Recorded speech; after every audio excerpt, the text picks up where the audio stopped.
जय श्री कृष्णा मित्रों, कैसे हैं आप सभी। आशा करते हैं आप सभी स्वस्थ व प्रसन्नचित होंगे।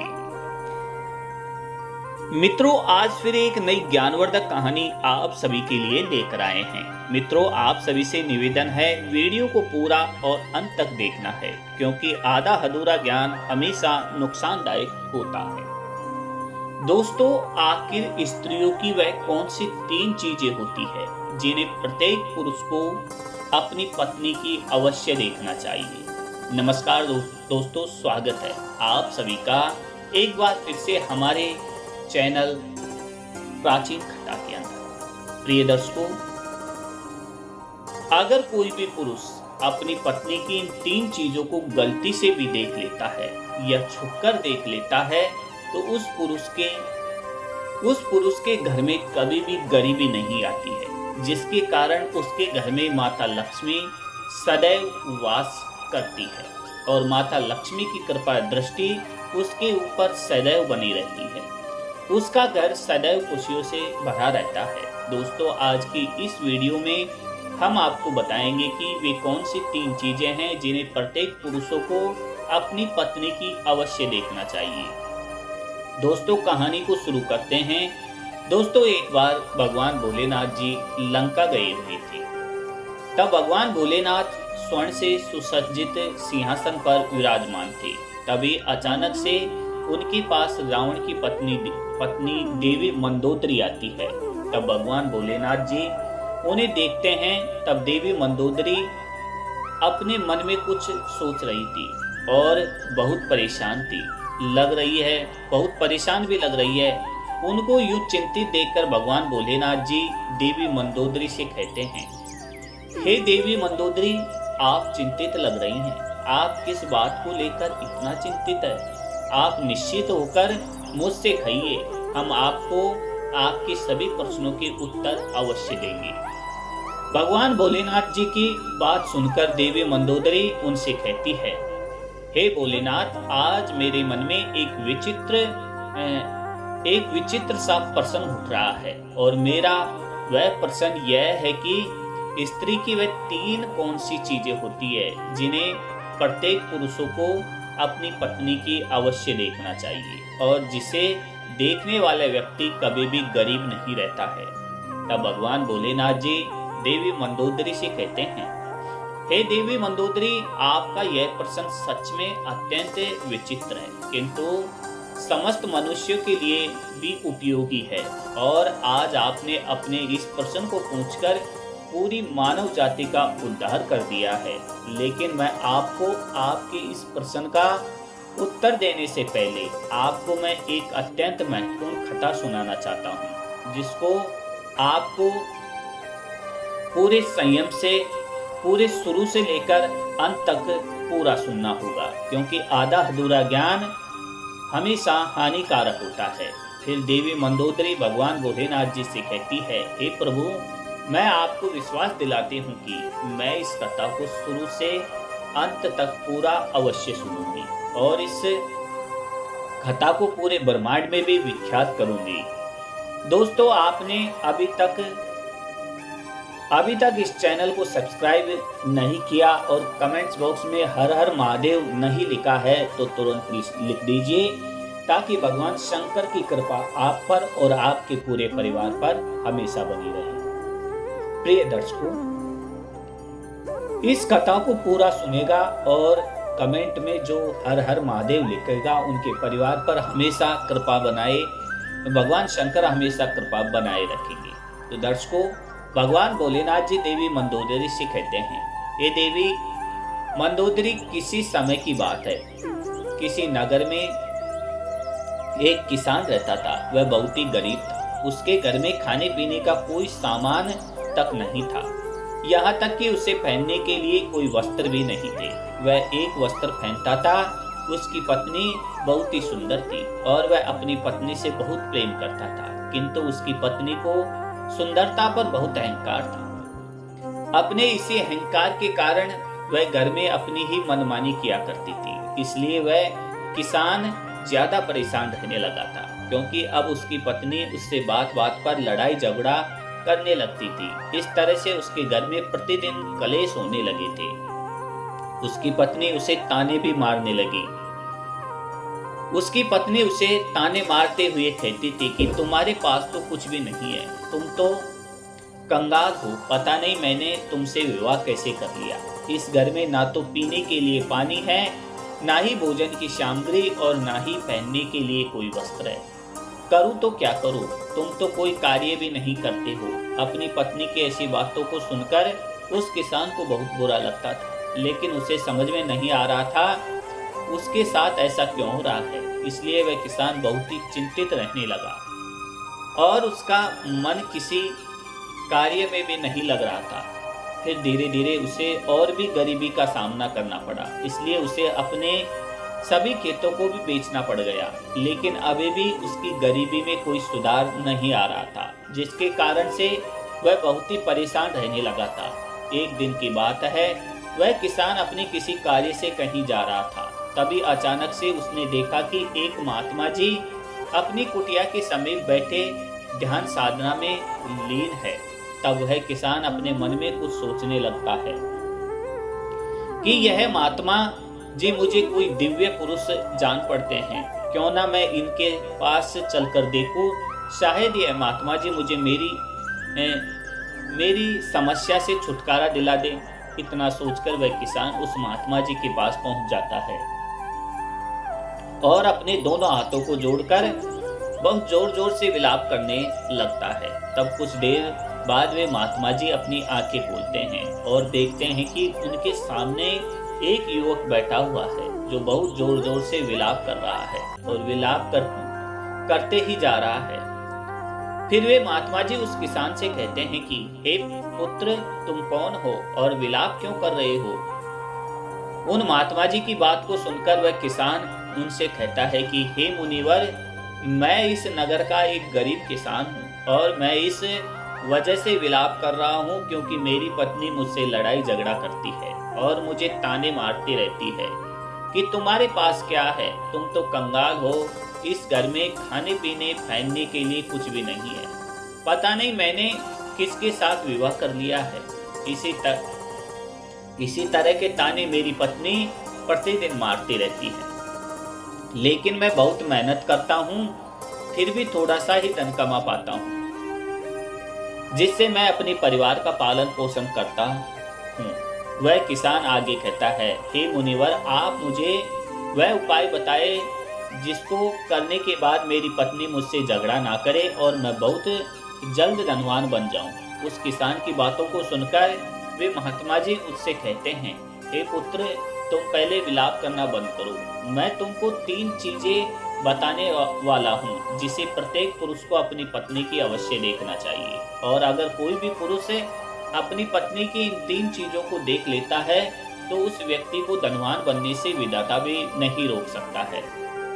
उन महात्मा जी की बात सुनकर वह किसान उनसे कहता है कि हे मुनिवर, आप देर ना करते हुए उन 3 चीजों को बता दीजिए जिन्हें प्रत्येक पुरुषों को अपनी पत्नी की देखनी चाहिए। मैं उन 3 चीजों के बारे में जानने के लिए बहुत ही उत्सुक हो रहा हूँ। तब वे महात्मा जी उसे कहते हैं, हे पुत्र, इतनी उत्सुकता ठीक नहीं, मनुष्य को हमेशा धैर्यवान होना चाहिए।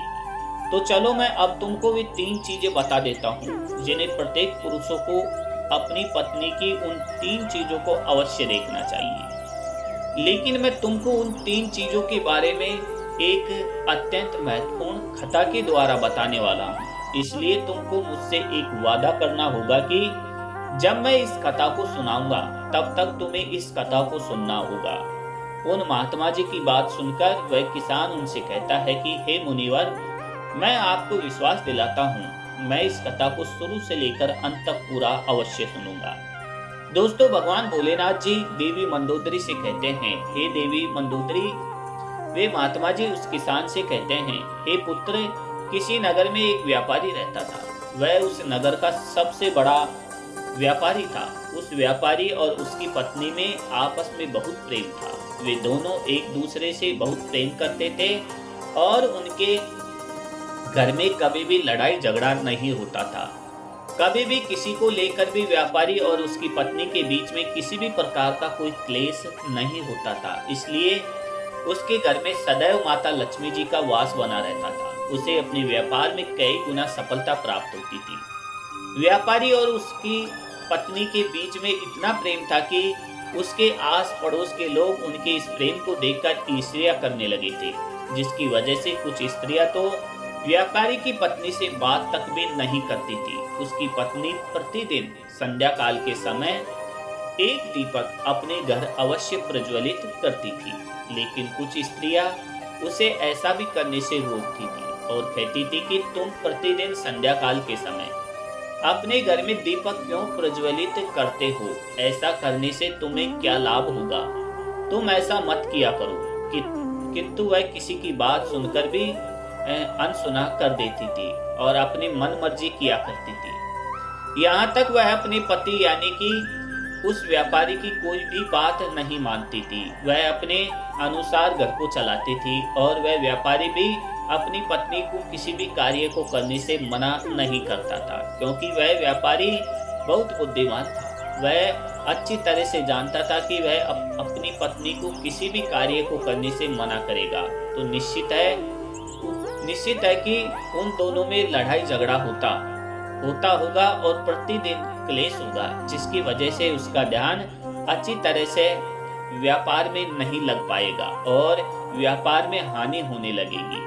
साथ ही साथ वह व्यापारी अपनी पत्नी को छोड़ना भी नहीं चाहता था, क्योंकि वह अपनी पत्नी से बहुत प्रेम करता था। लेकिन उसकी पत्नी उससे ज्यादा प्रेम नहीं करती थी, बल्कि उस व्यापारी के सामने दिखावा मात्र का प्रेम जताती थी और अपने पति से नाराज भी हो जाती थी। किंतु किसी तरह से वह व्यापारी अपनी पत्नी को मना लेता था।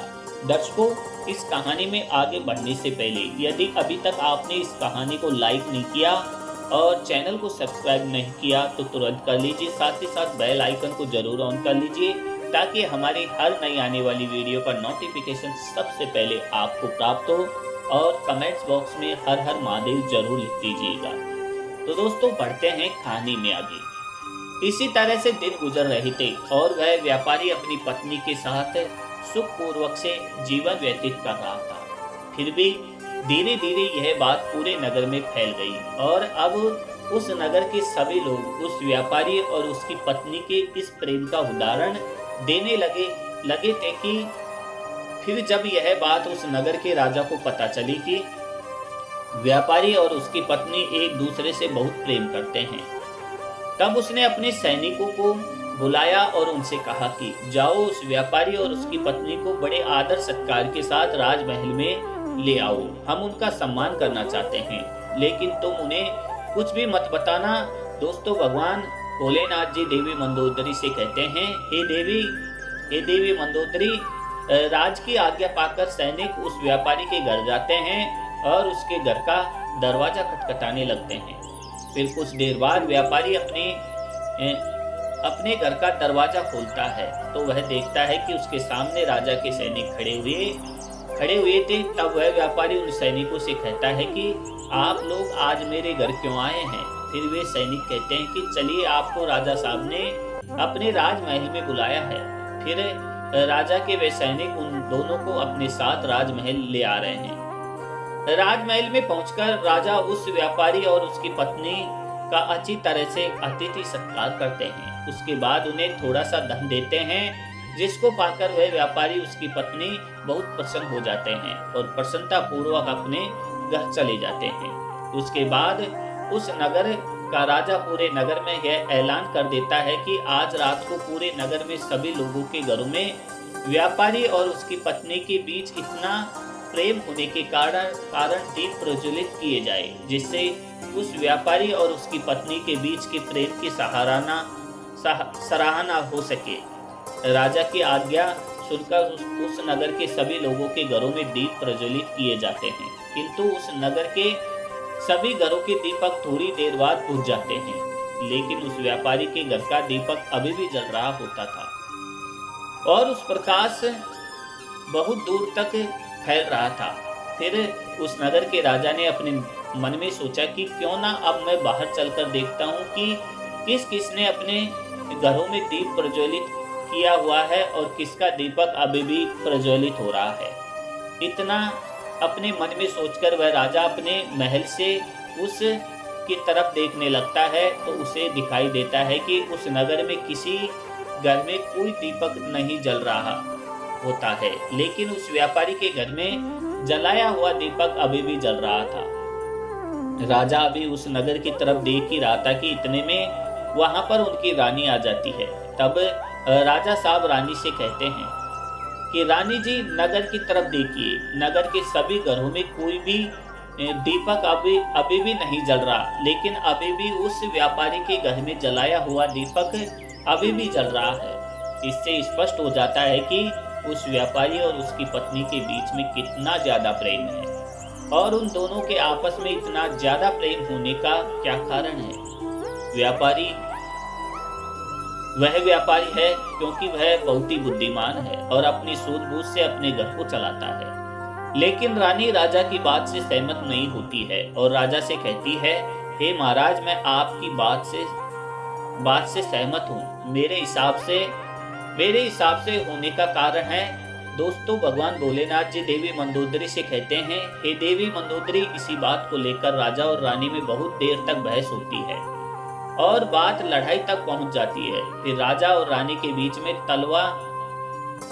तलवार तक चलने लगती है, जिससे राजा और रानी को कई छोटे मोटे घाव भी लग जाते हैं। तभी अचानक से राजा ने रानी से कहा कि हम दोनों यूं लड़ाई क्यों कर रहे हैं, क्यों ना हम उस व्यापारी और उसकी पत्नी की परीक्षा ले लें, जिससे पूर्ण रूप से स्पष्ट हो जाएगा कि उन दोनों में इतना ज्यादा प्रेम होने का कारण कौन है। राजा की बात रानी भी स्वीकार कर लेती है और कहती है, ठीक है, मैं पहले उस व्यापारी की पत्नी की परीक्षा लेना चाहती हूँ। फिर राजा साहब भी कहते हैं, ठीक है रानी जी, आप जैसा चाहे वैसे व्यापारी की परीक्षा ले सकती हैं। फिर रानी कुछ सैनिकों को बुलाती है और उससे कहती है, जाओ उस व्यापारी से कह देना कि अगर वह अपनी पत्नी को मार डालेगा तब मैं उससे विवाह कर लूंगी और राजा साहब को बंदी बनाकर कारागार में बंद कर दूंगी। राजा के स्थान पर उसको सिंहासन पर विराजमान कर दूंगी। रानी का आदेश पाकर वे सैनिक उस व्यापारी के घर पर पहुंच जाते हैं। शाम होने वाली थी और व्यापारी की पत्नी कहीं गई हुई थी, लेकिन वह व्यापारी घर में ही था क्योंकि वह थोड़ा सा बीमार पड़ गया था। फिर वे सैनिक उस व्यापारी के घर के पास पहुंचकर उसके द्वार के दरवाजे को खटखटाने लगते हैं। तब दरवाजे खटखटाने की आवाज सुनकर वह व्यापारी किसी तरह से दरवाजे को खोलता है तो वे सैनिक उस व्यापारी से कहते हैं, सुनिए, रानी साहिबा का आदेश है कि अगर आप अपनी पत्नी को जान से मार डालेंगे तब रानी साहिबा आपसे विवाह कर लेंगी और राजा साहब को बंदी बनाकर कारागार में डाल देंगी। फिर आपको उनके स्थान पर सिंहासन पर विराजमान आपको कर देगी। इस नगर पर आपका राज्य हो जाएगा। उन सैनिकों की बात सुनकर वह व्यापारी उन सैनिकों से स्पष्ट रूप से कहता है कि जाइए रानी साहिबा से कह दीजिए कि मैं अपनी पत्नी को किसी भी हाल में खोना नहीं चाहता हूँ, क्योंकि मैं अपनी पत्नी से बहुत प्रेम करता हूँ और अगर किसी ने मेरी पत्नी को नुकसान पहुँचाने के बारे में सोचा भी तो मुझसे बुरा कोई नहीं होगा। और बात रही रानी साहिबा से विवाह करने की, तो आप रानी साहिबा से कह दीजिएगा कि मैं उनसे किसी भी हाल में विवाह करने के लिए तैयार नहीं हूँ, चाहे वे मुझे अपना सिंहासन ही क्यों ना दे। मैं अपनी पत्नी का स्थान किसी को नहीं दे सकता हूँ। फिर उस व्यापारी की बातों को सुनकर वे सैनिक राजमहल पहुंच जाते हैं और रानी को उस व्यापारी द्वारा बताई गई बातों को बता देते हैं। उसके बाद राजा रानी से कहता है कि देखा ना कि वह व्यापारी कितना समझदार है, और इससे स्पष्ट हो जाता है कि व्यापारी और उसकी पत्नी के बीच में कितना ज्यादा प्रेम होने का कारण वह व्यापारी ही है, क्योंकि वह अपनी पत्नी से बहुत ही ज्यादा प्रेम करता है। राजा की बात सुनकर रानी राजा से कहती है, आप यह कैसे कह सकते हो? आपने अभी तक उस व्यापारी की पत्नी की परीक्षा तो ली ही नहीं। फिर राजा कहता है कि ठीक है, मैं आपके मन को संतुष्ट करने के लिए उसकी पत्नी की परीक्षा लेता हूँ। तब राजा भी उस सैनिकों को बुलाता है और उनसे कहता है, जाओ और इस नगर में रहने वाले उस धनवान व्यापारी की पत्नी से कहना कि अगर वह अपने पति को मौत के घाट उतार देगी तो मैं उसको अपनी रानी के रूप में स्वीकार कर लूंगा और उसे सदैव अपनी पटरानी बनाकर रखूंगा। दोस्तों, भगवान भोलेनाथ जी देवी मंदोदरी से कहते हैं, हे देवी मंदोदरी। अब वे महात्मा जी उस किसान से कहते हैं, हे पुत्र, आज्ञा पाकर उसके वे सैनिक उस व्यापारी के घर की तरफ निकल जाते हैं और उसके घर पर पहुंचकर जब वे सैनिक उस व्यापारी के घर जा रहे थे तब वे देखते हैं कि उस व्यापारी की पत्नी पानी लेकर आ रही है। और जब उसकी पत्नी उन सैनिकों के पास पहुंच जाती है तब वे सैनिक उस व्यापारी की पत्नी से कहते हैं कि राजा साहब ने आदेश दिया है कि अगर आप अपने पति को मृत्यु के घाट उतार दोगे तब राजा साहब तुमसे विवाह कर लेंगे और तुम्हें रानी बनाकर रखेंगे। राजा के उन सैनिकों की बात सुनकर व्यापारी की पत्नी अपने मन में सोचने लगती है, राजा साहब मुझसे विवाह करने के लिए तैयार है, तब तो बहुत अच्छा है, तो मैं अपने पति को मार ही डालती हूँ। अपने मन में इतना सोचकर वह सैनिकों से कहती है कि ठीक है, मैं अपने पति को मौत के घाट उतारने के लिए बिल्कुल तैयार हूँ। तब सैनिक उससे कहते हैं कि लेकिन राजा साहब को पता कैसे चलेगा कि तुमने अपने पति को मौत के घाट उतार दिया है। फिर व्यापारी की पत्नी उन सैनिकों से कहती है, संध्या काल के समय जो दीपक में प्रतिदिन जलाती हूँ उसके थोड़ी देर बाद मैं अपने पति को मौत के घाट उतार दूंगी और राजा साहब को संध्या काल का वह दीपक बुझाकर इशारा दे दूंगी। उस व्यापारी की पत्नी की बात सुनकर राजा के वे सैनिक राजमहल में पहुंच जाते हैं और राजमहल में पहुंचकर राजा से कहते हैं, व्यापारी की पत्नी तो अपने पति को जान से मारने के लिए तैयार हो गई है। जब रानी ने यह बात सुनी तो इस बात को सुनकर रानी को स्त्री जाति से घृणा होने लगी। फिर राजा ने रानी से कहा कि यह समय ज्यादा सोचने और समझने का नहीं है, हमें उस व्यापारी की जान बचाने के बारे में सोचना चाहिए, क्योंकि उसकी पत्नी बहुत ही निर्दय है, वह निश्चित ही अपने पति को मौत के घाट उतार देगी। आज हमारी वजह से उस व्यापारी के प्राण संकट में हैं। फिर राजा तुरंत उन सैनिकों से कहता है कि जल्दी जाओ और उस व्यापारी की पत्नी से कह देना कि वह व्यापारी को न मारे। राजा का आदेश पाकर वे सैनिक दौड़ते हुए व्यापारी के घर पर पहुंच जाते हैं तो देखते हैं कि उस व्यापारी की पत्नी ने अपने पति को दिन में ही मौत के घाट उतार दिया है। तब वे सैनिक व्यापारी की पत्नी को डांटते हुए कहते हैं कि तुमने तो हमसे कहा था कि तुम व्यापारी को शाम को मौत के घाट उतारोगी, लेकिन तुमने तो व्यापारी को दिन में ही मौत के घाट क्यों मार डाला। राजा के उन सैनिकों की बात सुनकर उस व्यापारी की पत्नी उससे कहती है, मुझे तो अपने पति को मारना ही था और मैं इसे बहुत पहले ही मारना चाहती थी, परंतु कोई सही मौका नहीं मिला था, इसलिए अपने पति को मार ही नहीं पाई। मैंने सोचा कि दिन में इनको मौत के घाट उतार देती हूँ और दीपक शाम होते ही बुझा दूंगी। तो सैनिक, मैंने अपनी पति को मौत के घाट उतार दिया है कि अब राजा साहब मुझे अपनी रानी बनाएंगे। तब उन सैनिकों ने कहा, यह तो आप चलकर राजा साहब से ही पूछ लीजिए कि व्यापारी की पत्नी और वे सैनिक राजमहल पहुंच जाते हैं और वे सैनिक राजा साहब को सारी बात बता देते हैं, जिसे सुनने के बाद राजा साहब बहुत क्रोधित हो जाते हैं और अपनी पत्नी को बंदी बनाकर कारागार में डाल देते हैं। दोस्तों, भगवान भोलेनाथ जी देवी मंदोदरी से कहते हैं, हे देवी मंदोदरी। वे महात्मा जी उस किसान से कहते हैं, हे पुत्रों, चलो अब मैं तुम्हें वे 3 चीजों को बता देता हूँ जिसे प्रत्येक पुरुष को अपनी पत्नी की अवश्य देखना चाहिए और जिसे देखने के बाद उसके घर में कभी भी क्लेश नहीं होता है। तो पहली चीज अपनी पत्नी की यह देखनी चाहिए कि पत्नी कहाँ आ रही है, कहाँ से, किससे मिल रही है और किससे बात कर रही है। जो भी पुरुष अपनी पत्नी की इन 3 चीजों को देखता है तो उसके घर में कभी भी क्लेश नहीं होता है। उसका अपनी पत्नी पर नियंत्रण भी होता है। दूसरी चीज, प्रत्येक पुरुष को अपनी पत्नी की अवश्य देखना चाहिए, वह बोलचाल, प्रत्येक पुरुषों को अपनी पत्नी की बोलचाल की भाषा देखना चाहिए कि उसकी बोलचाल की भाषा कैसी है और अपने पति की बात मानती है कि नहीं, उसकी इज्जत करती है कि नहीं। इन चीजों को भी प्रत्येक पुरुषों को अपनी पत्नी के अवश्य देखना चाहिए। तीसरी चीज, प्रत्येक पुरुष को अपनी पत्नी की चाल चलन अवश्य देखना चाहिए। जो भी पुरुष अपनी पत्नी के साथ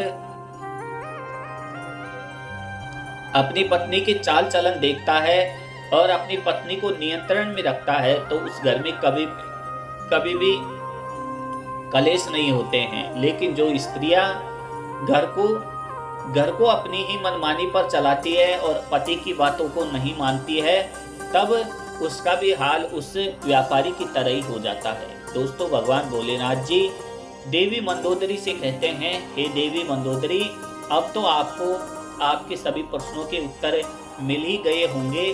तब देवी मंदोदरी भगवान भोलेनाथ जी से कहती है, हे प्रभु, आज आपने मुझे बहुत ही महत्वपूर्ण ज्ञान दिया है। मैं आपको विश्वास दिलाती हूँ कि मैं इस ज्ञान का विस्तार समस्त ब्रह्मांड में अवश्य विख्यात करूंगी। दोस्तों, आपको यह कथा कैसी लगी मुझे कमेंट्स बॉक्स में जरूर बताइएगा। तो दोस्तों, ये थी आज की कथा, आज की कहानी।